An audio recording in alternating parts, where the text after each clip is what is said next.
안녕하세요. 오늘도 사연살롱을 찾아주셔서 감사합니다. 남편과 함께 커피 사업을 하고 있는 40대 여성이에요. 얼마 안 되는 인생을 사는 동안 잊을 수 없는 순간이 몇 번 있었어요. 좋은 일이었다면 좋겠지만 안타깝게도 저희 부부에게는 가슴에 사무치는 상처가 된 순간이었죠. 하지만 그로 인해 우리 가족은 똘똘 뭉치게 되었어요.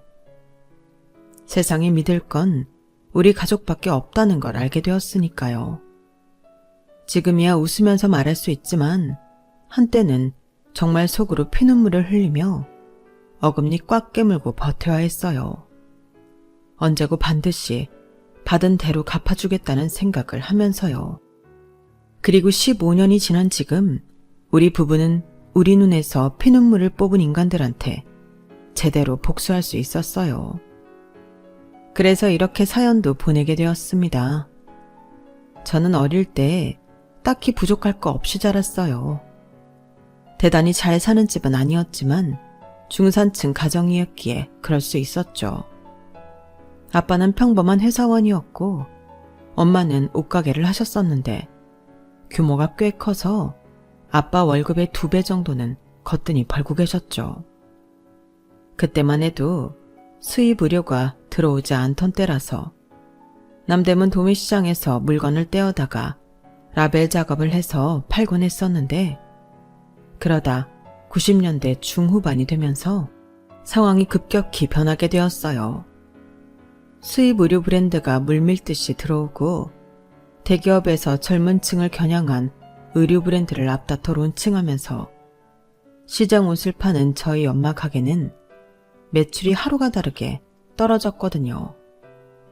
지나고 보니 그때 그런 변화에 발빠르게 대응해야 했다는 걸 알게 됐지만 당시엔 시장의 변화를 읽어내지 못했어요. 엄마는 오히려 가게 리모델링과 확장을 하며 변화를 꾀하셨고 그러면서 은행에서 많은 대출을 받으셨어요. 하지만 다들 아시죠? 90년대 말에 우리나라에 어떤 일이 있었는지를요. 안 그래도 어려운 상황에 IMF까지 겹치면서 저희 집은 급속도로 무너져 내렸어요. 거기에 매출은 전보다 못한데 은행 이자는 하루가 다르게 높아지고 그 이자를 감당하지 못해서 사채까지 끌어다 쓰게 되었거든요. 하지만 엄발에 오줌 누기일 뿐이었어요. 결국 엄마가 도매시장에서 물건을 사입하며 사용했던 가게 수표가 부도 수표가 되면서 주변 상인들한테까지 피해를 입히게 되었고 그걸 또다시 사채로 틀어막는 악순환이 이어졌어요. 엎친 데 덮친 격으로 아빠마저 회사에서 정리해고를 당하면서 더 이상 버틸 수가 없게 된 거예요. 집도 가게도 심지어 아빠 퇴직금까지 모조리 날아가 버린 거죠. 거기에 사채비까지 남게 되었고요. 정말 순식간이었어요. 엄마 아빠가 10수년을 일궈놓은 가게가 무너진 것 말이죠. 당장 살 집도 없었던 차에 아빠 지인분이 컨테이너를 빌려주셔서 우리 세 식구는 그곳에서 살 수 있었어요. 버스 정류장까지 가려면 30분가량 걸어 나가야 하는 외진 곳에 위치한 컨테이너였지만 당장 갈 곳 없던 우리 가족에게는 감지덕지한 곳이었어요. 엄마 아빠는 사채빚을 갚기 위해 밤낮 없이 일을 하셨어요. 대학생이던 저 역시 휴학을 하고 아르바이트를 하며 돈을 벌기 시작했고요. 세 사람이 쉼없이 벌어댔지만 무시무시한 사채이자를 갚는 데 급급했어요. 그렇게 3년을 죽어라 벌어서 갚은 끝에 드디어 사채의 늪에서 벗어날 수 있었죠. 그제야 저는 복학을 할 수 있었고 이듬해 정들었던 컨테이너를 떠나 시내에 있는 월세집으로 이사할 수 있었어요. 대학 졸업만 하면 취직을 할 수 있을 줄 알았던 저는 IMF 여파로 더욱 거세진 취업 전쟁 속에서 쉽게 살아나가지 못했어요. 취업은 안 된 채 아르바이트만으로 생계를 유지하는 날이 이어졌어요. 재학 중에 가정 형편 때문에 휴학도 길게 한 탓에 나이가 많아서 그런 거였는지 스펙이 부족해 그런 건지 결국 저는 제 전공을 살려 취업하는데 실패하고 말았어요. 그리고는 전공과 상관없는 요식업계에 취업하게 되었어요. 제가 아르바이트를 하던 패밀리 레스토랑에서 매니저님이 추천을 해주셔서 정직원이 되었거든요. 이런 말 하기 그렇지만 처음엔 좀 창피했어요. 대학 동기들은 어쨌든 전공 살려서 기업에 취직을 했는데 저만 아르바이트를 전전하다가 전공과 전혀 상관없는 레스토랑에 취직을 한 거니까요. 그래서 동기들 모임에도 안 나갔어요. 나가봐야 속만 쓰릴 게 뻔했거든요. 그러다 보니 일에만 집중하게 되었고 업무 능력을 인정받으면서 일할 수 있었어요. 그러면서 저를 정직원으로 추천해준 매니저님과 가까워지게 되었죠. 저보다 4살 위인 매니저는 고등학교를 졸업하고 바로 취업을 한 사람이었어요. 처음엔 저처럼 아르바이트로 시작해서 1년 뒤 정직원이 되었고 매니저 자리까지 올라온 사람이었죠. 학벌은 없었지만 워낙 부지런하고 일을 잘하는 사람이었어요. 매니저라고 하지만 허드렛 일도 마다 않고 말단 직원들보다 일을 많이 했어요. 그러니 직원들 사이에서도 인기가 좋았죠. 잘생긴 얼굴은 아니지만 옷차림이 늘 깔끔하고 행동이 단정해서 은근히 눈길이 가는 타입이었어요. 그래서 내심 신경을 쓰고 있었는데 하루는 매니저님이 저녁 때 시간이 있냐고 묻더라고요. 휴무일 전날이라서 그냥 집에 가는 게 아쉬웠는데 잘됐다 싶었어요. 게다가 평소 매니저님한테 마음이 있었기 때문에 더없이 좋은 기회라고 생각했어요. 그렇게 단둘이 종로에 있는 이자카야에서 술을 마시게 됐는데 정작 먼저 손을 내밀었던 매니저님이 별 말도 않고 뚱한 환한 표정으로 술만 마시지 뭐예요. 이건 또 뭔가 했죠. 늘 당당하고 듬직하던 사람이 단둘이 마주보고 앉아있으니 이렇게 작아 보일 수가 없었어요. 내가 아는 그 매니저가 맞나 싶을 정도로요. 그 모습에 괜히 심통이 난 저는 제 앞에 술잔을 비운 뒤 이렇게 말했어요. 별로 하실 말씀 없는 것 같은데 그만 일어날게요. 잘 마셨습니다. 가방을 들고 자리에서 일어나려는데 그때 매니저님이 제 손목을 붙잡았어요. 저기 괜찮으면 좀 더 있다가요. 내가 할 말이 있는데 이런 건 처음이라 좀 떨리네요. 술을 마시면 나을까 했는데 정신만 더 멀쩡해지는 것 같고. 알고 보니 너무 떨려서 그랬던 거더라고요. 손에 든 술잔을 한 번에 원샷한 매니저님은 입술을 달착거리다가 드디어 입을 열었어요. 내가 연애를 해본 적이 없어서 많이 서툴 거예요. 국민학교 이후로 남중남고만 나온 데다 형제도 위아래로 남자 형제들밖에 없어요. 그래서 여자는 잘 몰라요. 그러면서 초조한 눈으로 저를 빤히 보는 거예요. 그래서 어쩌라는 거냐고 묻고 싶었지만 진심을 다해 말하는 매니저님이 너무 안쓰러워 보이기도 하고 귀엽기도 해서 뒷말이 이어지기를 기다렸어요. 그랬더니 경화씨, 나랑 결혼할래요? 아니, 그게 아니라 먼저 한번 만나고 괜찮으면 결혼도 하고 정 아니면요? 한번 만나보고 아니면 어떻게 할까요? 거기서 끝내요? 아니, 그건 좀 가위바위보도 3세판인데 한번 만나보고 아니다 싶으면 2번, 3번 만나보고. 자기도 자신이 무슨 말을 하는지 잘 모르겠는지 멍한 표정으로 버벅거리는데 화나기보다는 웃음이 났어요. 연애 경험도 없는 사람이 얼마나 용기를 내서 이 자리를 마련했나 생각하니 거절을 못하겠더라고요. 애초에 거절할 생각도 없었지만요.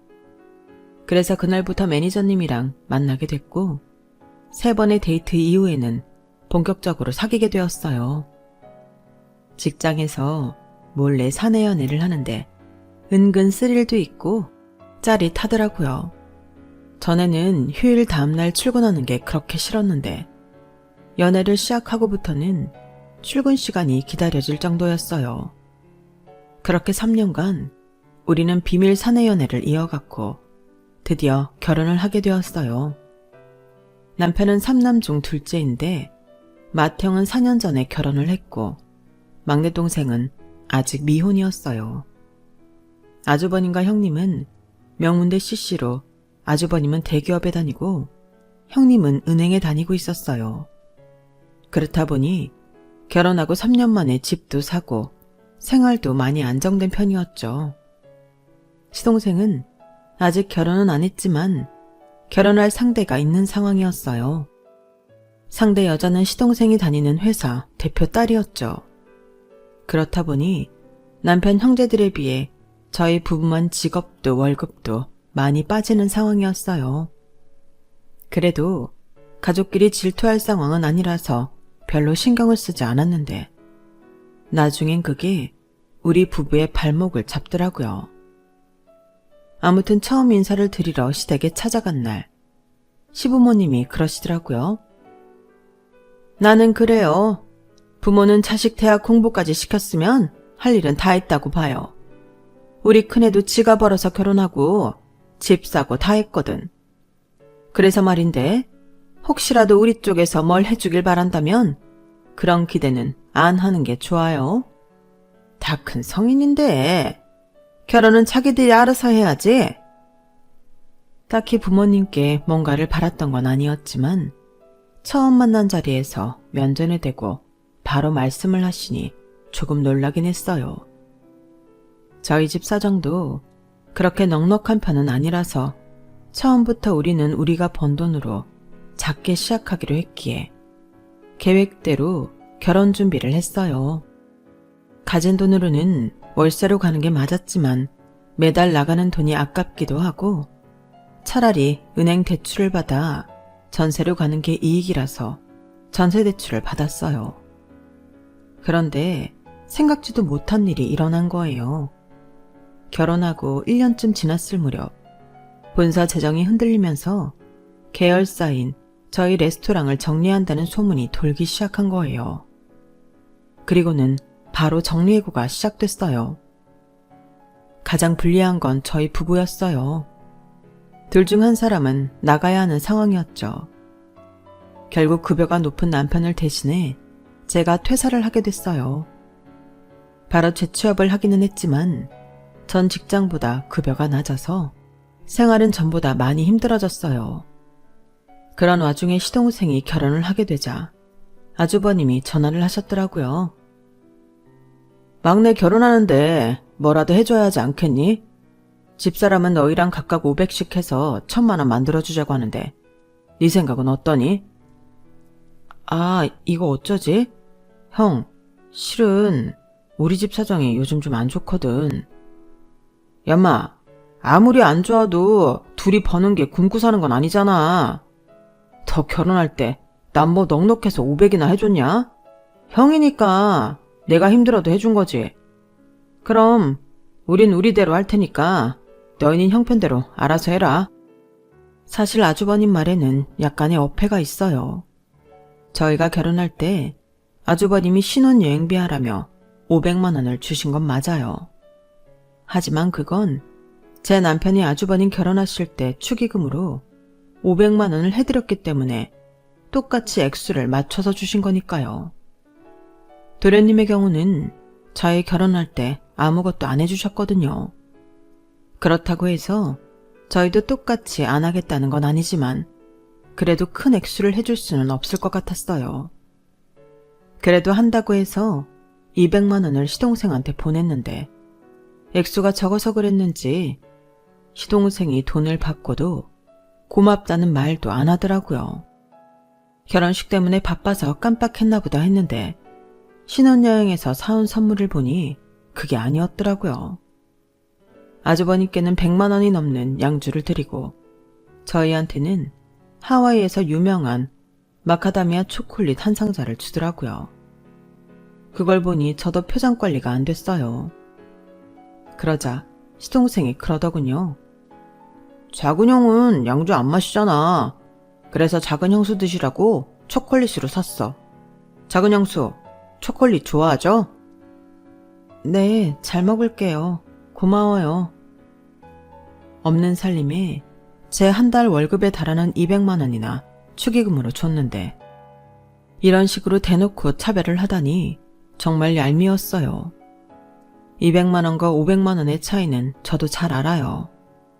그래도 100만 원대 양주랑 만몇천 원짜리 초콜릿은 아니죠. 그런데 이보다 더 어이가 없는 건 아주버님이 500이나 시동생 축의금으로 내준 이유였어요. 우리한테는 받은 만큼만 돌려주던 아주버님이 자기 결혼할 때 한 푼도 안 낸 막내한테 500만 원이나 축의금을 준 데엔 그럴 만한 이유가 있었어요. 바로 동서 친정 때문이었죠.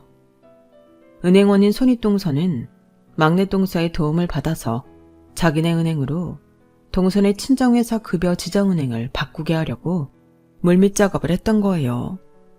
결혼 전부터 시동생을 통해 부부 동반으로 식사 자리를 많이 만들고 동서한테 수시로 선물도 많이 했더라고요. 도움이 안 되는 우리 부부만 쏙 빼고 말이죠. 그걸 알고는 솔직히 기분이 좋지 않았어요. 그래서 집에 오는 길에 남편한테 서운한 감정을 토로했죠. 아무리 그래도 그렇지 이런 걸로 사람 차별하고 그러냐?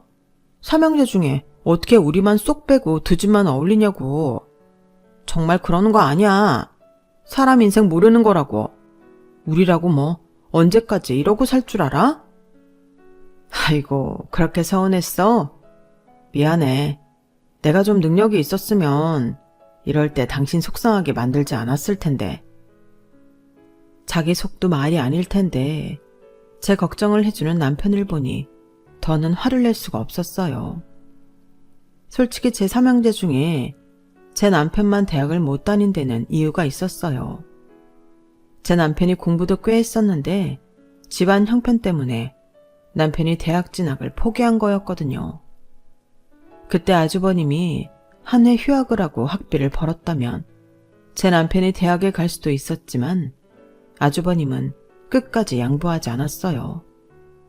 취업할 때 힘들어진다면서 끝까지 고집을 부렸던 거죠. 거기에 제 남편은 희생이 된 거예요. 그리고는 제 남편이 취업을 해 두 해 뒤에 대학에 들어간 동생 학비를 대게 되었죠. 그렇게까지 했는데도 이렇게 얄밉게 나오니 더 미운 거예요. 생각 같아서는 받은 대로 갚아주고 싶었지만 저희한테는 그럴 여유가 없었어요. 제가 퇴사한 지 반년도 안 돼서 청천벽력 같은 소식이 들렸거든요. 남편이 다니던 패밀리 레스토랑이 본사의 경영 악화로 사업을 접게 된 거예요. 순식간에 직장이 사라지자 남편은 하루아침에 실업자가 되었어요. 그때부터 우리 부부의 시련은 시작되었죠. 하필 그때 저는 임신 3개월 차라서 7개월 뒤에 태어날 아이 걱정과 더불어 매달 들어가야 할 은행 대출 이자와 생활비, 그리고 그 외의 비용을 감당하기 어려워진 거예요. 그런데도 시부모님은 매달 드리던 용돈이 밀리자 바로 전화를 하시더라고요. 아니, 매달 돈백이나 보내는 것도 아니고 꼴랑 30만 원 보내면서 그걸 밀리니? 너 설마 네 친정에만 돈 보낸 거 아니니? 어머님, 용돈 못 보내드린 건 정말 죄송한데요. 솔직히 지금 상황에 저희가 부모님 용돈 챙겨드릴 여력까지 없어요. 그이 회사 나온 뒤로 아직 자리 못 잡고 일용직으로 일하는 거 어머님도 아시잖아요. 그리고 저희 친정 부모님은 우리 그이 직장 그렇게 되고부터 저희가 드리는 용돈 안 받으세요. 오히려 김치며 쌀이며 매달 보내주신다고요. 어머머, 얘 말하는 것 좀 봐. 너 지금 내가 니네 집에 김치 쪼가리 안 갖다 줬다고 시위하는 거니? 쌀 좀 안 받아줬다고 시애미한테 성질내는 거냐고. 세상에, 누가 시애미고 누가 며느리인지 모르겠네. 그래, 더럽고 치사해서 앞으로는 네가 주는 돈 안 받을란다. 그깟 30만 원 가지고 이렇게 생색내는데 내가 그 돈을 어떻게 받겠니? 어쩜 이렇게 다른 며느리들하고 다른 건지. 이런 거 보면 있는 집에서 자란 애들이 확실히 가정교육도 잘 된 것 같다. 큰애도 그렇고 작은 애도 그렇고 매달 용돈 보내고 철마다 우시며 굳으며 사다 나르면서도 너처럼 건방은 안 떨어. 네가 심보를 그렇게 쓰니까 네 남편 하는 일이 그 모양이지. 참, 누가 보면 남의 자식 얘기하는 줄 알겠어요. 제 남편도 엄연히 자기 아들인데 어쩜 그렇게 함부로 말을 할 수 있는 건지 정말 이해가 안 가더라고요. 그날 시어머니 전화를 끊고 얼마나 울었나 몰라요. 돈 앞에서 가장 빨리 얼굴을 바꾸는 건 바로 가족이란 사실을 똑똑히 알겠더라고요. 그 후로도 시댁 식구들의 차별은 끊이지 않았어요. 제가 우리 아들을 출산했을 때 기저귀 한 장 안 사왔던 시부모님과 아주버님 내외는 이듬해 동서가 딸을 낳자 선물을 바리바리 싸들고 동서한테 가더라고요. 명절에 모일 때도 시어머니는 용돈 많이 주는 형님과 동서한테는 일을 안 시키면서 저는 돈 주고 부리는 사람 대하듯 바닥에 엉덩이 붙일 시간도 안 주고 일을 시켰어요. 나중엔 아주 대놓고 그러시더라고요. 원래 돈이 없으면 몸이 고달픈 거다.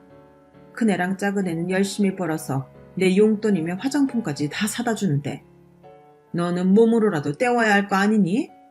그러니까 이 약 물고 돈 벌어. 원래 돈 없으면 무시당하는 거야.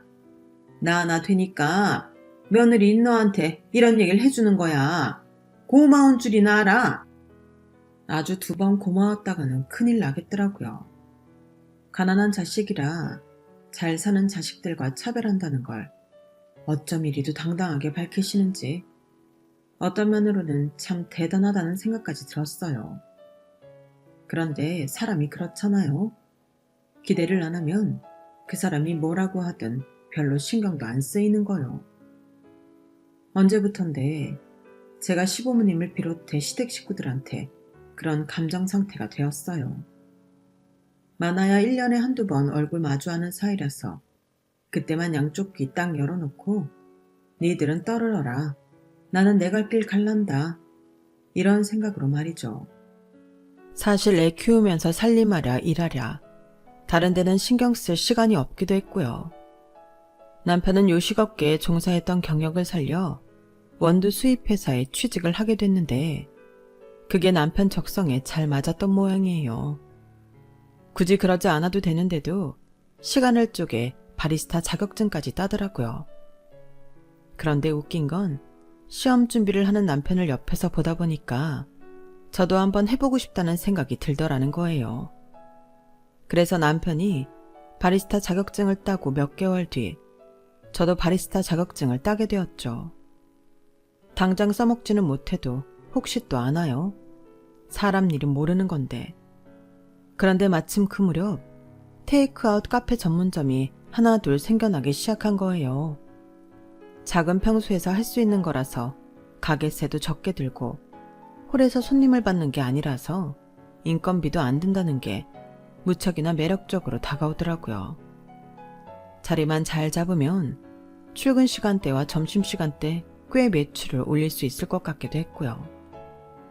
당시 저는 친정 엄마한테 아이를 맡기고 직장 생활을 하고 있었는데 이런 카페라면 중간중간 아이를 보면서도 할 수 있지 않을까 싶더라고요. 그 얘기를 했더니 남편이 그러는 거예요. 원두는 우리 회사에서 납품받을 수 있으니까 가게터만 잘 잡으면 되겠는데 우리 한번 해볼까? 남편은 원두와 생두를 납품하는 가게 사장님들을 통해 커피 전문점 창업에 대한 정보를 얻었고 3개월 정도 시장 조사를 한 뒤에 주말마다 저와 함께 가게 자리를 보러 다녔어요. 그렇게 발품을 팔아가며 준비한 지 반년 만에 우리는 작은 커피 전문점을 차리게 되었죠. 처음엔 커피만 팔았었는데 같이 먹을 빵이나 와플을 찾는 손님이 많아서 이후엔 와플 기계를 들여 같이 판매를 했어요.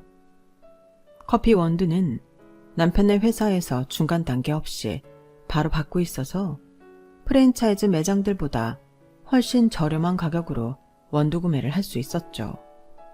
그렇다 보니 커피 판매 가격을 확 낮추고 박리담의 전략을 펼칠 수 있었어요. 처음 몇 달은 출근 시간대 오픈을 해서 퇴근 시간대에 맞춰 문을 닫았는데 하루는 남편이 그러더라고요. 내가 퇴근해서 몇 시간만이라도 가게 좀 볼까? 어차피 일찍 닫으나 늦게 닫으나 가게세는 똑같이 나가는데 늦게까지 가게 문을 열면 커피도 더 팔릴 거 아냐. 퇴근하고 와서 가게까지 보면 너무 힘들지 않겠어? 그리고 그 시간대에 커피를 몇 잔이나 판다고 힘들게 그래. 그냥 집에 와서 쉬어. 낮 시간에 버는 것만으로도 내 인건비는 빠지니까.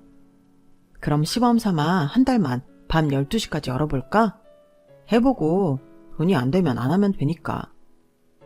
결국 남편 고집에 저는 손을 들었고 남편 말대로 한 달간만 야간 장사를 하기로 했어요. 그때만 해도 밤에는 커피가 많이 팔리지 않을 것 같아서 남편을 말렸는데 이게 웬걸? 밤에 남편이 파는 커피가 제가 낮 장사를 하는 것과 거의 비슷하게 나오는 거 있죠. 특히 야간 장사를 하는 주변 상인들 중에는 단골 손님까지 생겼을 정도였어요. 수입이 거의 2배가 되는데 안 할 이유가 없었죠. 특히 봄이나 여름에는 야간 손님 수가 낮 손님에 비해 훨씬 많아서 저까지 나서서 일손을 도와야 되는 날들도 많았어요. 그렇게 10년 가까이 우리 부부는 미친 듯이 일에 빠져 살았고 그러다 보니 막연하게 꿈만 꿔왔던 내 집장만을 하게 되었어요. 저희 가게 근처에 있는 35평 아파트를요. 신축은 아니었지만 이사를 들어갈 때 리모델링을 싹 해서 새집 같은 기분으로 살 수 있었죠.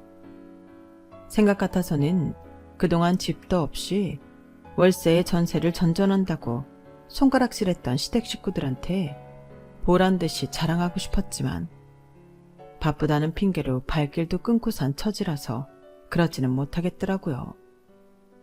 커피 전문점을 차린 이후 가게 문을 닫는 날이 거의 없어서 남편도 저도 시댁에는 자연스레 발걸음을 끊게 되었거든요.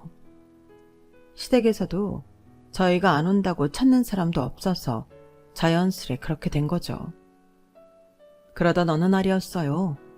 그날은 손님이 많아서 남편을 도와 밤장사를 같이 하고 집에 돌아오는 길이었는데 남편이 뜬금없이 시동생 얘기를 꺼내더라고요.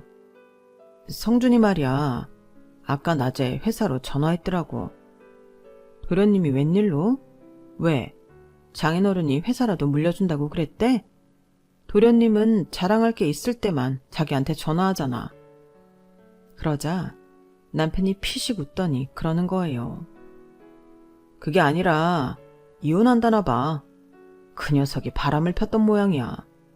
재수씨가 그러 알고는 집에서 나가라 그랬대. 회사에서도 나오게 된 모양이고. 아무래도 장인회사니까 다니기 좀 그랬겠지. 웃겨 정말.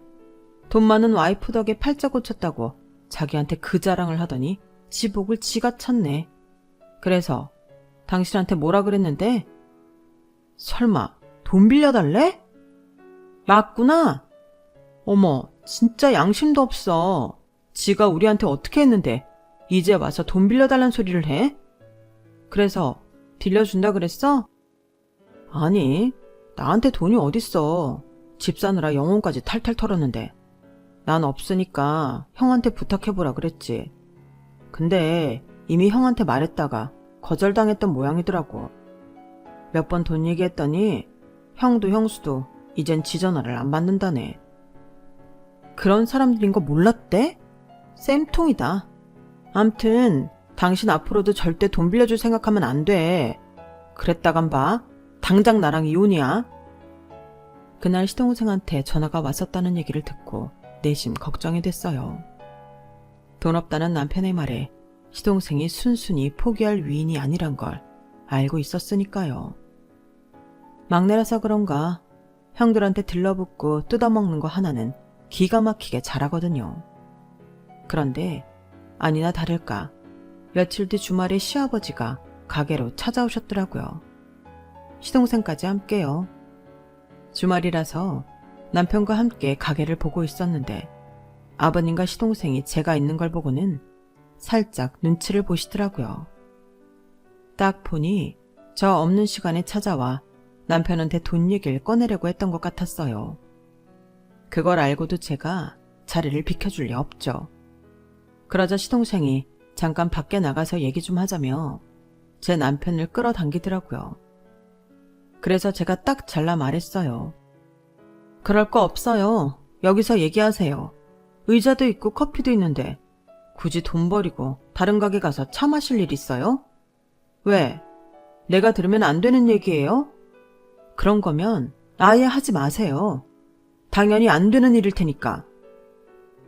애미야, 못 본 사이 너 아주 맹랑해졌다. 어디 남자들 일에 끼어들어? 아버님, 오늘 여기 오신 이유 돈 얘기하려고 오신 거잖아요.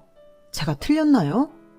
저희 집 돈은 이랑 제가 공동으로 벌어서 공동으로 관리하고 있어요.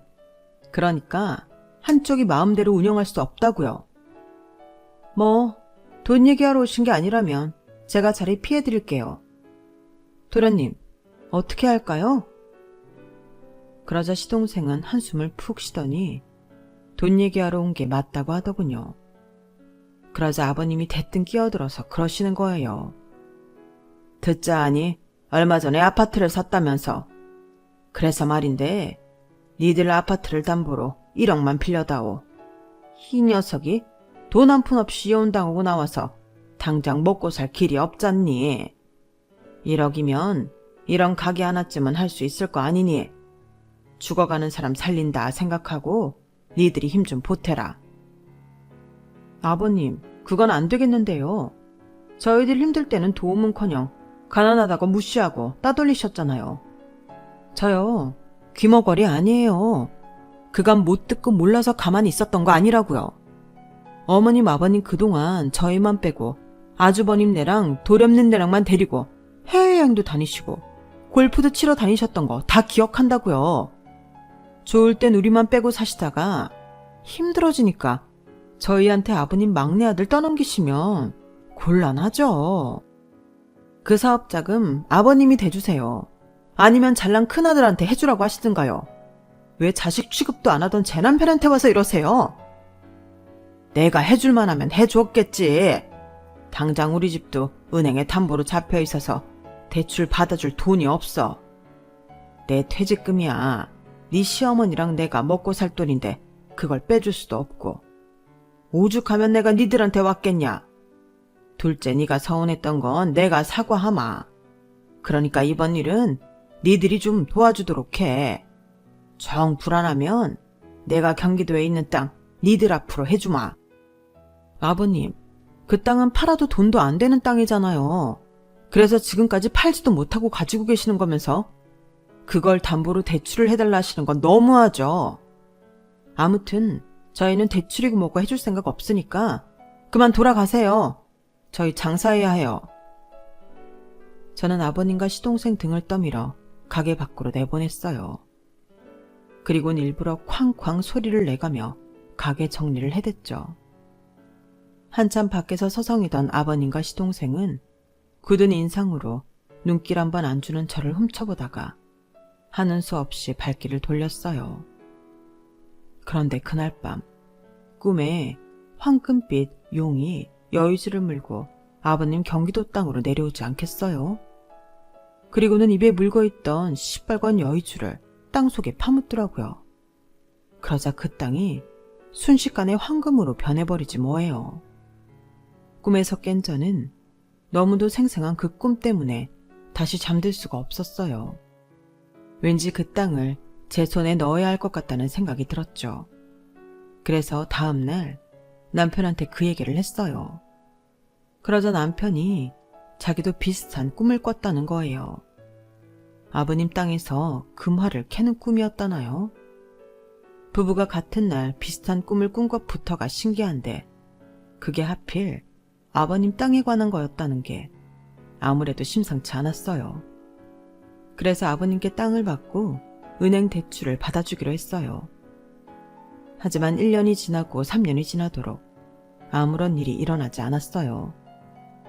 오히려 그 사이 시동생이 하던 가게가 망해서 대출금 중 4천만 원을 저희가 대신 갚게 되었죠. 꿈 때문에 돈만 손해봤다 생각했는데 6년이 지난 어느 날 아버님한테 받은 땅 주변이 신도시 건설과 맞물려 개발이 된다는 기사가 뜬 거예요. 그래서 남편과 함께 아버님 땅 근처 부동산에 가서 시세를 알아보았어요. 그랬더니 세상에 5억이 훨씬 넘더라고요. 그런데 여기서 아직 한참 더 오를 거라면서 팔지 말고 몇 년 더 묵히라고 하더라고요. 그 말을 듣고 우리 부부는 땅을 팔지 않고 손에 쥐고 있었어요. 그리고 3년 전 봄, 그 사이 땅값은 무려 10배가 올라서 50억가량이 되었지 뭐예요. 4천만 원 대출금 갚아주고 50억을 번 셈이었죠. 그 소식을 들은 시댁 식구들은 불이 나게 저희 집으로 달려왔어요. 아버님은 당장 땅을 돌려달라고 생떼를 쓰셨고 아주버님과 시동생은 삼형제가 똑같이 나눠 가져야 된다고 목소리를 높이더군요. 어머님은 마침 저를 땅도둑처럼 몰아세우셨고요. 아주 가관도 아니었어요.